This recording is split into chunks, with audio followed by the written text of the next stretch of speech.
네, 청와대는 강경화 외교부 장관 임명을 가급적 빨리 매듭짓는다는 방침을 세웠습니다.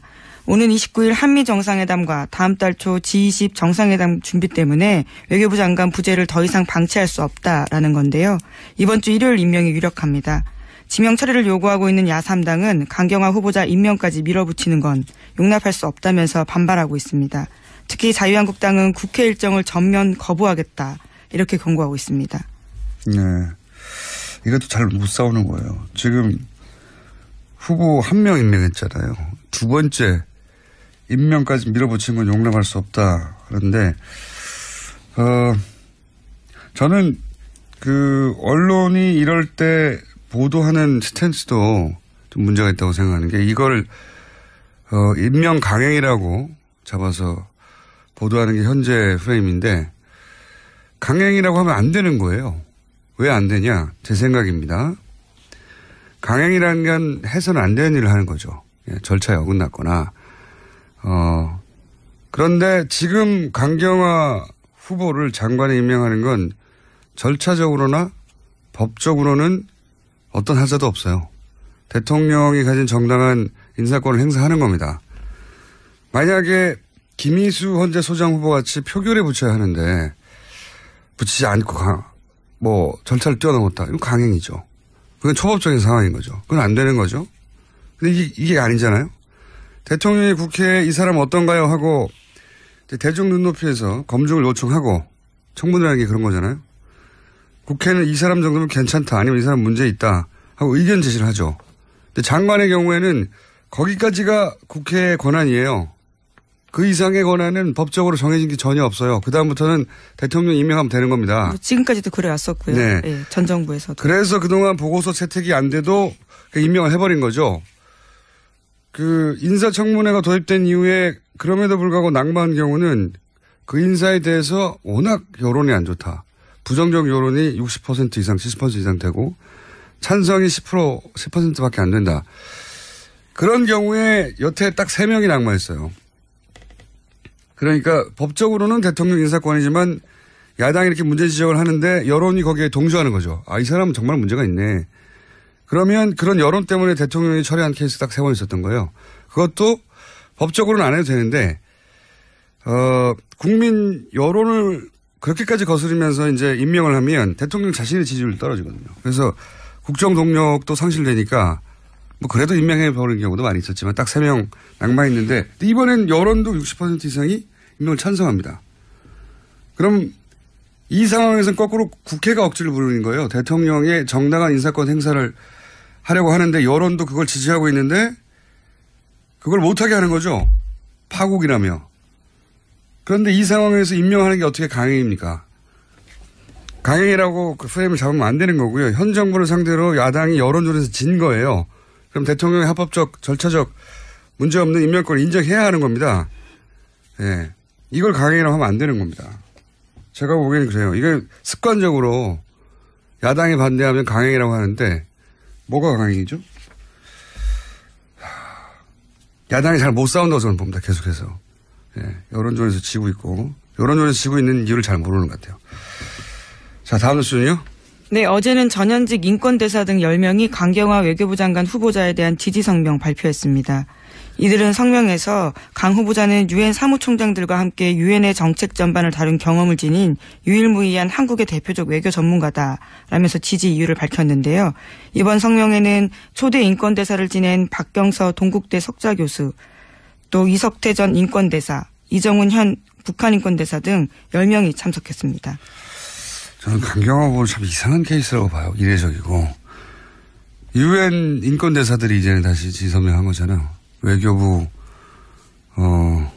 노조로 출발해서 외교부 장관들도 하고 그다음에 유엔 대사들도 하고 굉장히 전례를 벗어난 전문가 영역에서는 우리 언론에서 잡아내지 못한 강경화 후보의 경쟁력을 받거나 실력을 그들 사이에서 인정받는 부분이 있거나 이런 게 아니겠나 생각이 들거든요. 너무 이례적이어서. 근데 이제 너무 알려진 바가 없어요, 이분이. 생각해 보니까. 주로 외국에서 활동하다 보니까 그런 점이 좀 있을 텐데요. 왜 이런 분들이 자꾸 지지선언을 이례적으로 하는지는 임명되고 나면 꼭 제가 인터뷰를 해봐야 되겠습니다. 뉴스공장에 초대해서. 이상한 케이스라서. 임명되느냐 안 되느냐보다 저는 강경화 후보 자체에 대해서 궁금해졌어요. 예. 왜 이럴까요, 이분들이? 궁금하지 않습니까? 여러 차례 러브콜 보내셔서 꼭 인터뷰 하셨으면 좋겠습니다. 물론 지금 한미 정상회담이랑 G20 등이 남아있긴 한데요. 그 그러니까 사이에. 예. 한미 정상회담 끝나자마자 저희하고 인터뷰 좀 하자는 얘기예요. 아니, 개인적으로 굉장히 신기합니다. 이런 일이 벌어지는 게. 특정 장관 후보가 이런 전방위적인 지지 선언을 공개적으로 받는 게 처음이라서. 자유한국당에서는 김상조 강경화 후보 낙마에 올인해 있잖아요. 예. 이거 낙마에 올인할 수도 있는데 낙마에 사실상 실패했지 않습니까? 여론을 자유한국당 편으로 끌어들이는데. 저는 기본적으로 대통령의 철학을 이해하고 또 공유하는 인사들, 또 선대위에서 활약한 그런 일등 공신들을 내각에 얼마든지 임명할 수 있다고는 봅니다. 그런 인사 방식이 소위 이제 코드 인사나 농공행상 보원 인사로 이렇게 죄송합니다. 비판은 받지만은 역대 정권마다 계속 있었던 것도 사실이고. 강경화 후보는 또 한편으로는 국정 운영의 추진력을 높이는 그런 장점도 있습니다. 그렇지만은 아니잖아요. 보원 인사도.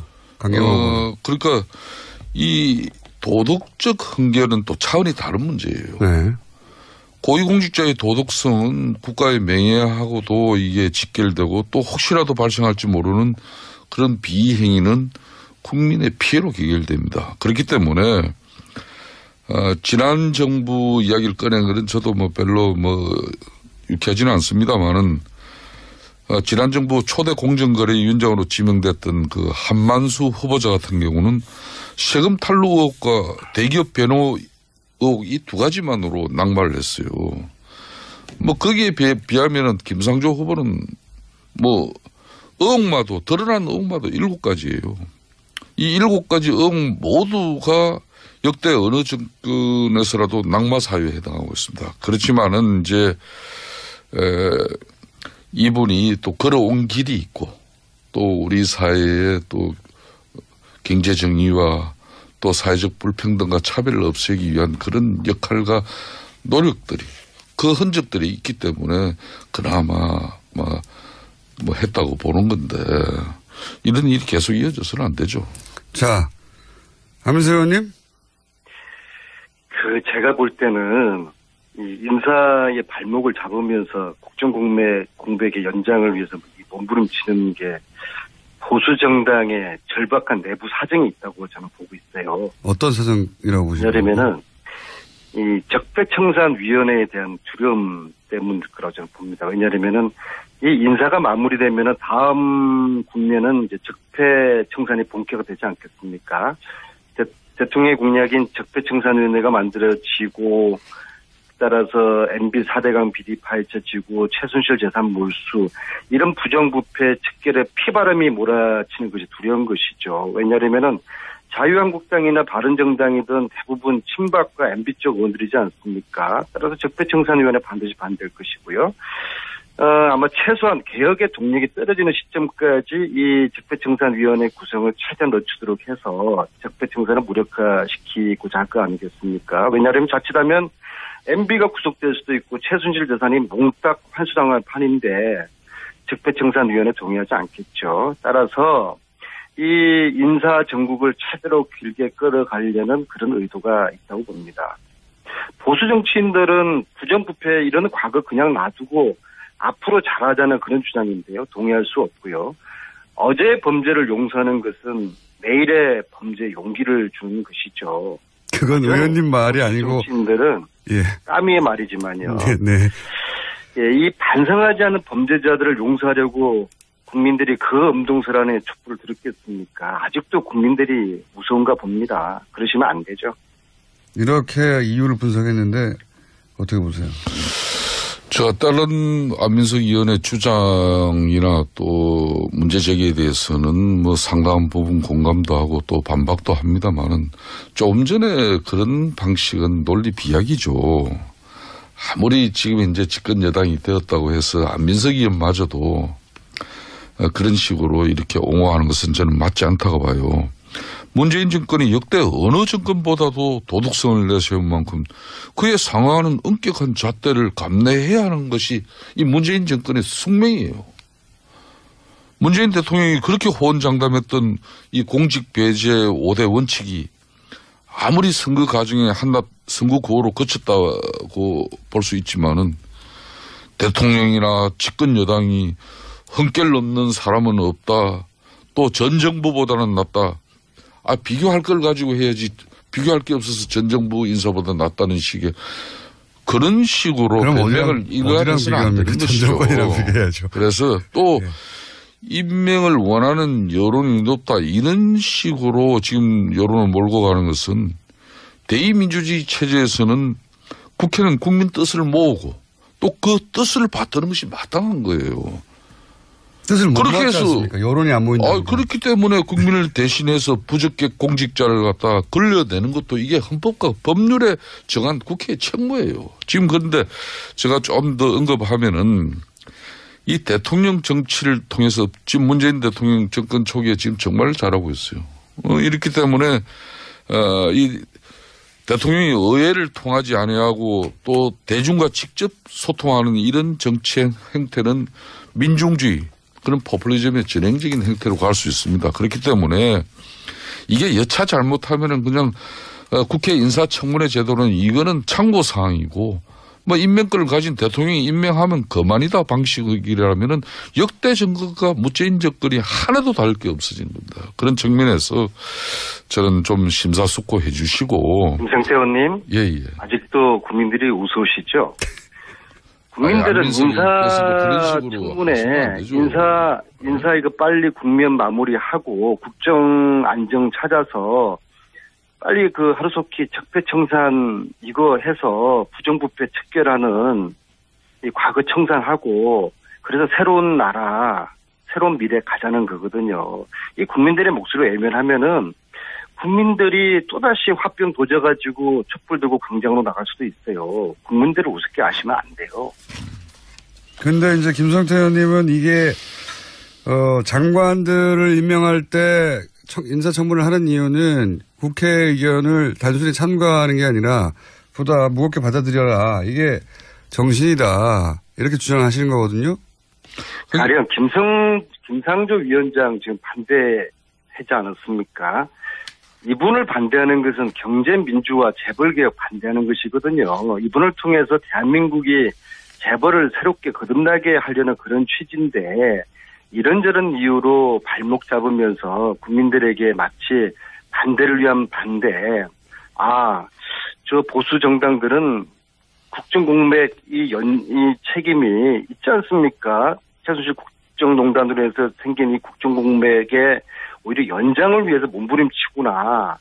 국민들은 그렇게 보죠. 국민들이 얼마나 독특합니까? 그리고 이 인사청문회 이후에 적폐청산위원회 이 국면을 두려워해서 저렇게 반대를 위한 반대하면서 문재인 대통령 지금 국민들 90% 잘한다고 지지를 받는데 문재인 대통령 저 반복을 잡구나.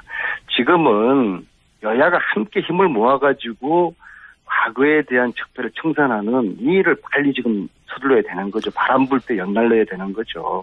그렇게 좀 도와주세요. 김성태 의원님이 나서셔서. 안민석 의원님 말씀 저도 존중합니다. 이 문재인 대통령의 파격적인 인사나 또 그 인사를 통해서 드러나는 계획에 대한 의지는 분명히 박수받아서 박수받고 또 존중되어져야 됩니다. 그렇지만은 위장 전입을 비롯한 그런 의혹이라든지 특히 이런 청문회 과정에서 거짓 해명으로 일관하면서 이런 내용들은 국민 정서상으로도 받아들이기 상당히 어려운 부분이 나오고 있거든요. 근데 받아들였어요, 국민들이, 여론이. 그러니까 제가 조금 전에 이야기했지 않습니까, 공장장님.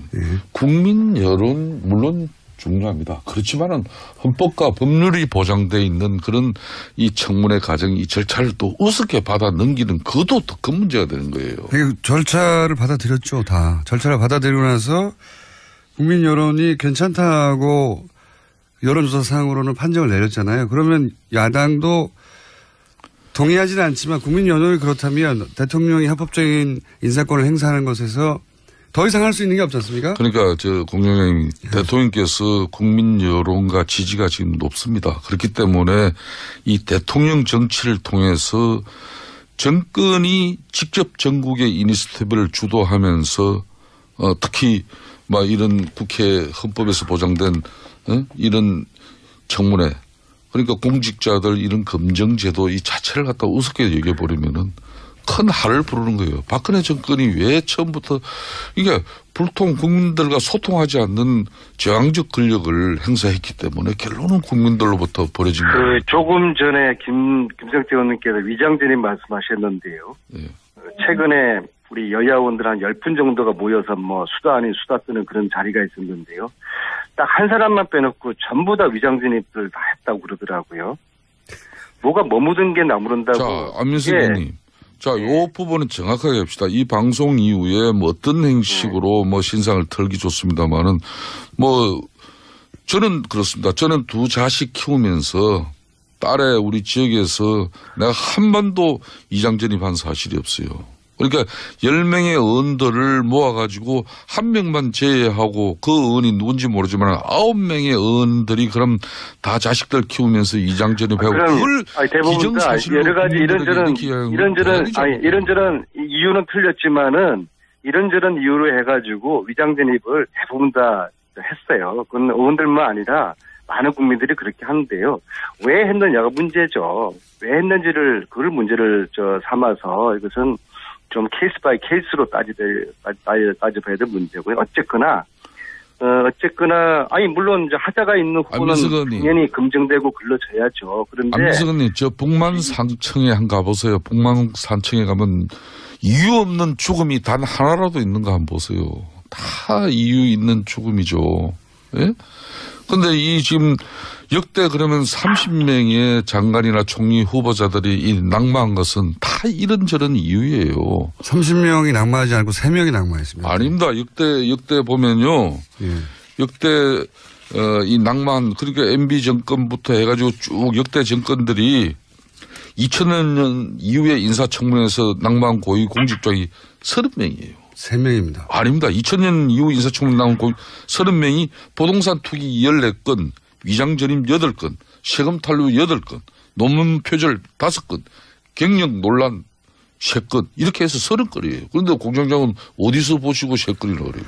그런데 지금은 공백의 이 책임이 자유한국당하고 바른정당 의원님들한테 있는 거 아니에요. 그러면은 이 공백을 빨리 좀 메우려고 그렇게 협력하는 게 그게 상식적이고 정치 도입이 맞는 거 아니겠습니까? 자기들이 저지르는 국정 공백 이것을 시간을 끌고 연장하려고 과거에 이야기하시고 그거는 좀 이치에 맞지 않는 것 같아요.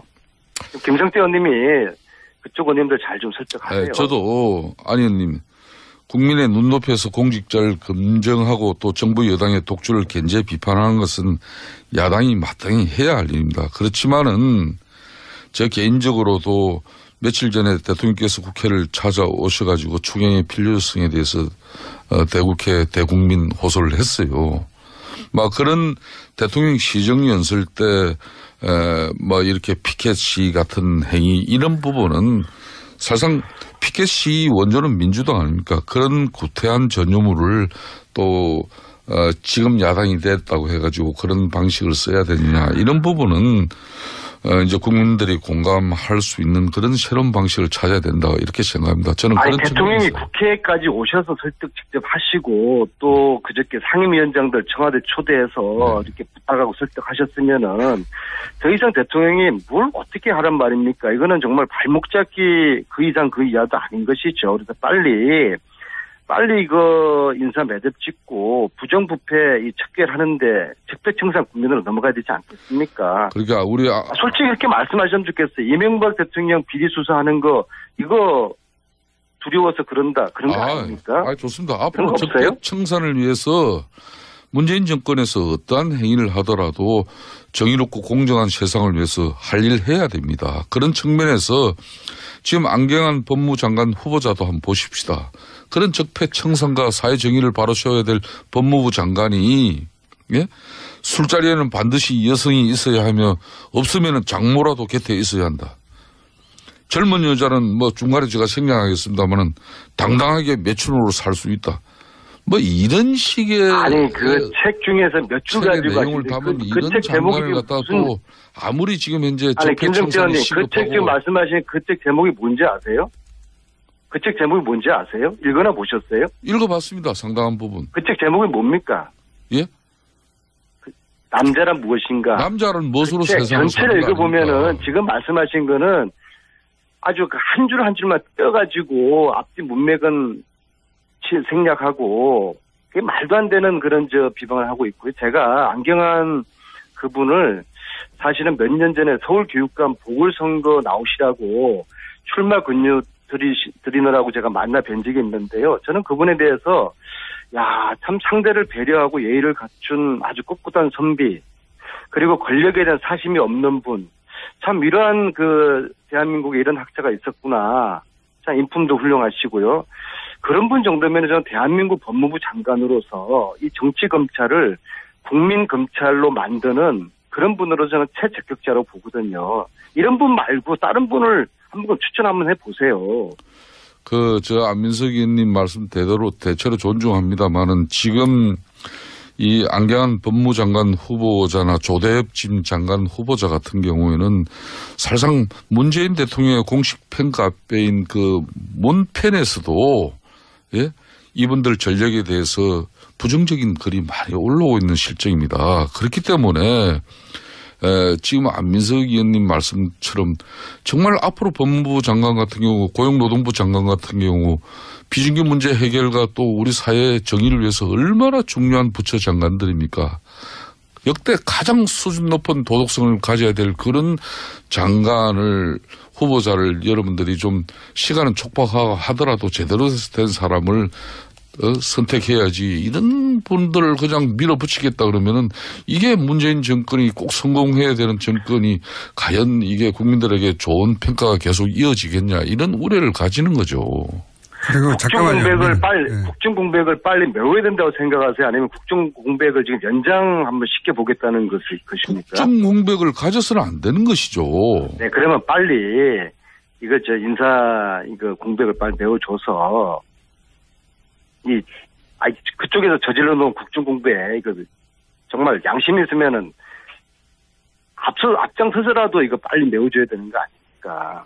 자, 의원님 다음 주에는 큰 틀에서 보세요. 큰 틀에서. 다음 주는 꼭 스튜디오 나와주시고요. 아무리 책 자꾸 팔려 나가시면은 이 코너 없어집니다. 책을 팔아야지 그 돈 가지고 독일을 지금 다시 가거든요. 저 혼자 가는 것도 아니고 의원님 아는국 다른 요일날 파시고요. 네. 자, 그리고 김성태 의원님이 30명 얘기하셨는데 제가 정확하게 정리해드릴게요. 청문회 보고서가 채택되지 않아서 낙마한 사람은 3명밖에 없습니다. 제가 그 말씀을 드린 거고. 예, 3명밖에 없고 역대 인사청문회 과정에서 낙마한 사람 철회하거나 다른 이유가 생겨서 물러나거나 아니면 여론이 나빠서 낙마하거나 그렇게 끝까지 임명되지 않은 사람의 숫자가 30명. 그래서 김성태 형님이 말씀하시는 거는 후자인 것 같고 저는 이제 전자.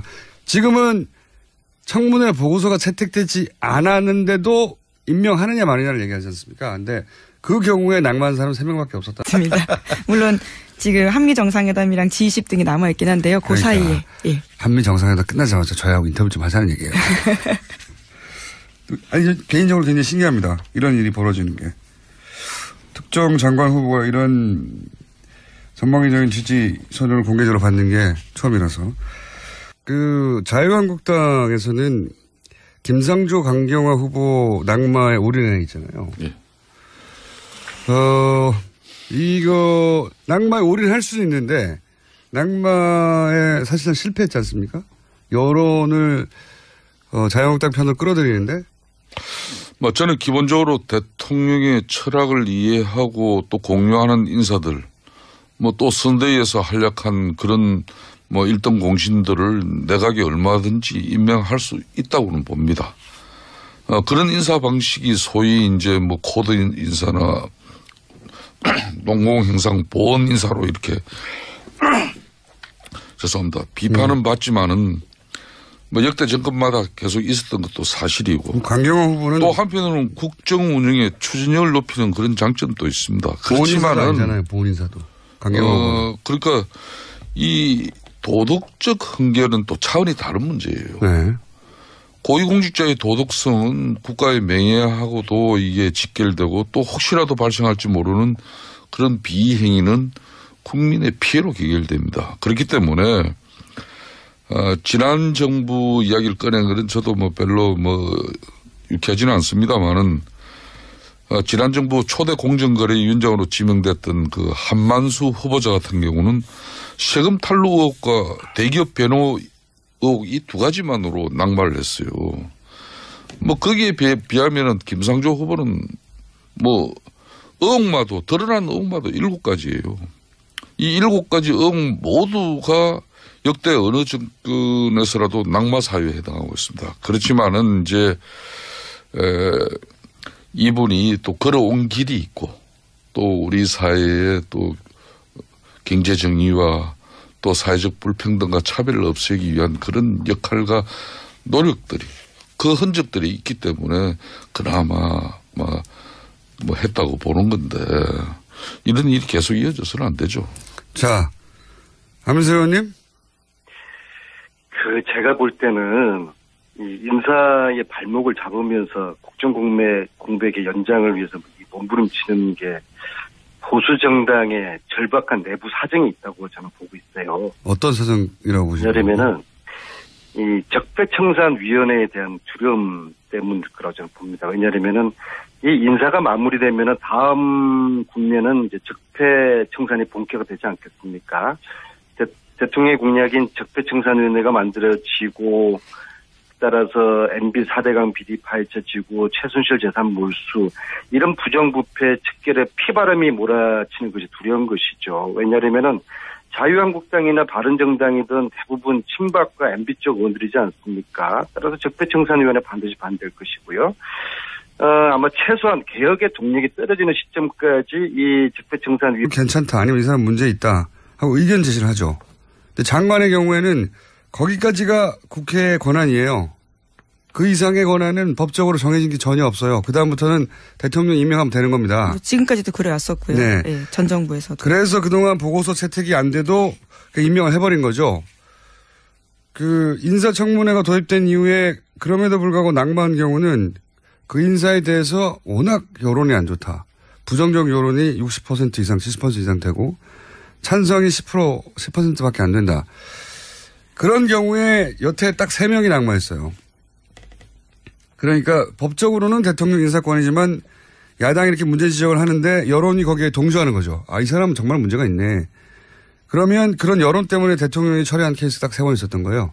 그것도 법적으로는 안 해도 되는데 국민 여론을 그렇게까지 거스르면서 이제 임명을 하면 대통령 자신의 지지율이 떨어지거든요. 그래서 국정 동력도 상실되니까 뭐 그래도 임명해 버리는 경우도 많이 있었지만 딱 3명 낙마했는데 이번엔 여론도 60% 이상이 임명을 찬성합니다. 그럼 이 상황에서는 거꾸로 국회가 억지를 부르는 거예요. 대통령의 정당한 인사권 행사를 하려고 하는데 여론도 그걸 지지하고 있는데 그걸 못하게 하는 거죠. 파국이라며. 그런데 이 상황에서 임명하는 게 어떻게 강행입니까? 강행이라고 그 프레임을 잡으면 안 되는 거고요. 현 정부를 상대로 야당이 여론조사에서 진 거예요. 그럼 대통령의 합법적, 절차적 문제없는 임명권을 인정해야 하는 겁니다. 예. 이걸 강행이라고 하면 안 되는 겁니다.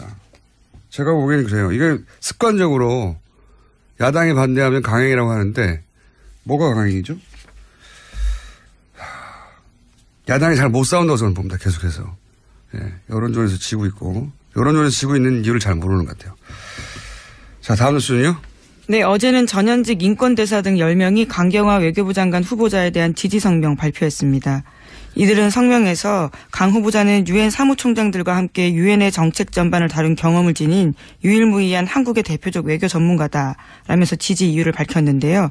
이번 성명에는 초대 인권대사를 지낸 박경서 동국대 석좌교수, 또 이석태 전 인권대사, 이정훈 현 북한인권대사 등 10명이 참석했습니다. 저는 강경화 후보는 참 이상한 케이스라고 봐요. 이례적이고. 유엔 인권대사들이 이제는 다시 지성명한 거잖아요. 외교부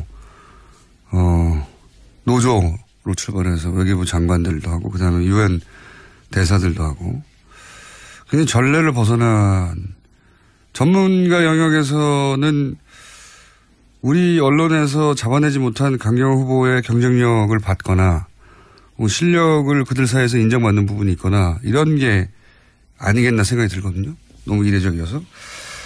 근데 이제 너무 알려진 바가 없어요, 이분이. 생각해 보니까. 주로 외국에서 활동하다 보니까 그런 점이 좀 있을 텐데요. 왜 이런 분들이 자꾸 지지선언을 이례적으로 하는지는 임명되고 나면 꼭 제가 인터뷰를 해봐야 되겠습니다. 뉴스공장에 초대해서. 이상한 케이스라서. 임명되느냐 안 되느냐보다 저는 강경화 후보 자체에 대해서 궁금해졌어요. 예. 왜 이럴까요, 이분들이? 궁금하지 않습니까? 여러 차례 러브콜 보내셔서 꼭 인터뷰 하셨으면 좋겠습니다. 네, 청와대는 강경화 외교부 장관 임명을 가급적 빨리 매듭짓는다는 방침을 세웠습니다. 오는 29일 한미 정상회담과 다음 달 초 G20 정상회담 준비 때문에 외교부 장관 부재를 더 이상 방치할 수 없다라는 건데요. 이번 주 일요일 임명이 유력합니다. 지명 처리를 요구하고 있는 야3당은 강경화 후보자 임명까지 밀어붙이는 건 용납할 수 없다면서 반발하고 있습니다. 특히 자유한국당은 국회 일정을 전면 거부하겠다 이렇게 권고하고 있습니다. 네, 이것도 잘 못 싸우는 거예요. 지금 후보 한 명 임명했잖아요. 두 번째 임명까지 밀어붙인 건 용납할 수 없다 그런데 저는 그 언론이 이럴 때 보도하는 스탠스도 좀 문제가 있다고 생각하는 게 이걸 임명 강행이라고 잡아서 보도하는 게 현재 프레임인데 강행이라고 하면 안 되는 거예요. 왜 안 되냐? 제 생각입니다. 강행이라는 건 해서는 안 되는 일을 하는 거죠. 예, 절차에 어긋났거나. 그런데 지금 강경화 후보를 장관에 임명하는 건 절차적으로나 법적으로는 어떤 하자도 없어요. 대통령이 가진 정당한 인사권을 행사하는 겁니다. 만약에 김희수 헌재 소장 후보 같이 표결에 붙여야 하는데 붙이지 않고 절차를 뛰어넘었다. 이건 강행이죠. 그건 초법적인 상황인 거죠. 그건 안 되는 거죠. 근데 이게 아니잖아요.